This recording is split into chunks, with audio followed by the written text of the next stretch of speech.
Once upon a time, a British prince fell in love with an American actress, Prince Harry and Meghan Markle. Their union redrew the lines between royalty and celebrity, captivating the world. The wedding was a global event, symbolizing tradition meeting modernity. This shift inspired others, including Harry's close friend, Julian Rufus Isaacs. And it all began with the transatlantic spark. Julian Rufus Isaacs, Jules, is heir to the Marquis of Reading, raised in British aristocracy and a friend of Prince Harry. Long before headlines, Julian was already redefining what it meant to be a modern aristocrat.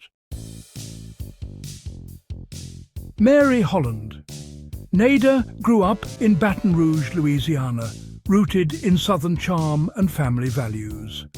Her ambition led her to fashion and media, where she became a stylist and influencer.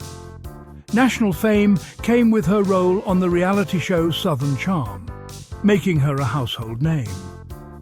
Mary's world was fast-paced, full of filming, social events and brand deals.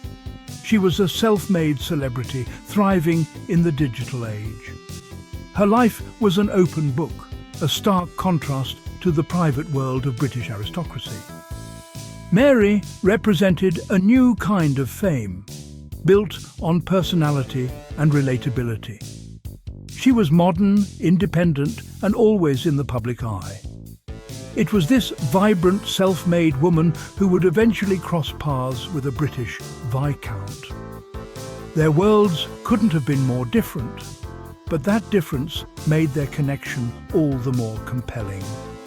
And soon, those worlds would collide. Julian and Mary met through mutual friends. An instant spark, but a slow burn. With a 14-year age gap, they chose to build a friendship first. He respected her pace, never rushing or pressuring her. Mary, cautious at first, saw Julian as a kind, interesting friend, not a typical suitor. Julian's steady presence and maturity stood out. Their bond grew organically, away from the pressures of dating. This slow, steady approach built trust and understanding. It was a modern courtship, texts, occasional meetups, and growing emotional intimacy. Julian's patience was a quiet display of deep affection. Over time, Mary's reservations began to fade. Their friendship became the foundation for something more. And soon, friendship would blossom into romance. Julian's courtship was a blend of modern romance and old-world charm.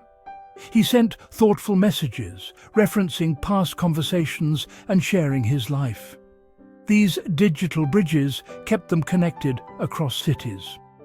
For an aristocrat, this was a clear sign of serious intentions. Each invitation and introduction built a foundation of shared experiences. Mary saw beyond Julian's title. She saw his kindness and devotion. He never tried to change her, but welcomed her as she was. This gentle, respectful approach broke down her reservations. Mary began to realize Julian might be exactly what she'd been looking for. The turning point came with a trip to London. Julian invited Mary to Wimbledon. More than a tennis match, it was an invitation into British high society. Surrounded by tradition, Mary saw Julian in his element. The iconic setting and Julian's effortless charm deepened her feelings. Their 2-year friendship finally blossomed into romance. Mary realized her feelings had grown far beyond friendship. The patience, the thoughtful courtship, all came into focus. At Wimbledon, she allowed herself to fall for the Viscount.